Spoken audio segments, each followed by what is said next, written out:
For our daily Bible study as we come to the end of the book of Esther. So I'd like to read a verse that I'm going to focus on to answer our question today. Why isn't God in the book of Esther? Esther 9, verse 25 says, "But when it came before the king, he gave orders in writing that his evil plan he had devised against the Jews should return to his own head, and that he and his sons should be hanged on the gallows." This was talking about Haman, his official. In the book of Esther, as we read the story of the different chapters, we see so many things happening in the book of Esther.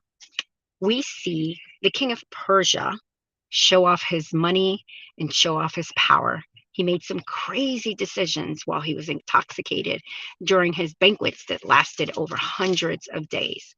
His official Haman also made some crazy decisions while being intoxicated during these banquets, and he was very prideful. We see that in many areas of multiple books in the multiple chapters, in the book of Esther.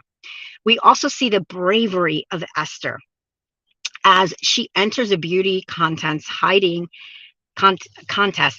that she is Jewish. Then we see her bravery again when Malachi, her uncle, says faithfully, "You may have been placed in this position to help the Jewish people live, or you may have not." But that increased her bravery. And wow, can we really see clearly Mordecai's faith, that he stood by, that no matter what, he knew that God would come through for the Jewish people. Even though he could not see him, even though he didn't hear him mentioned, key points right there. He knew God was there. Ironically, we also see the reversal of many, many roles.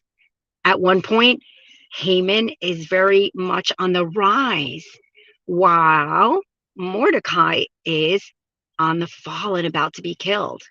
Then we see Haman on the fall, and we see Mordecai begin to rise as he becomes second in command. Okay? We also see where Esther and Malachi save the king, and then they save the Jewish people. At the end of all this, we see the humiliation of Haman, and then we see the splendor of Mordecai, where again he becomes second in command to the king. And it shows clearly how God is in every area of these different points that are happening here in the book of Esther. Amen? Right? Amen. So, to answer our question today, God is not mentioned, but why? We can clearly see that even though God is not mentioned, he is behind the scenes. He is in the back working and making sure that his purpose is meant, that his people were saved. And at the end, we see that as Mordecai and Esther are able to talk to the king, and they are then saved. Amen?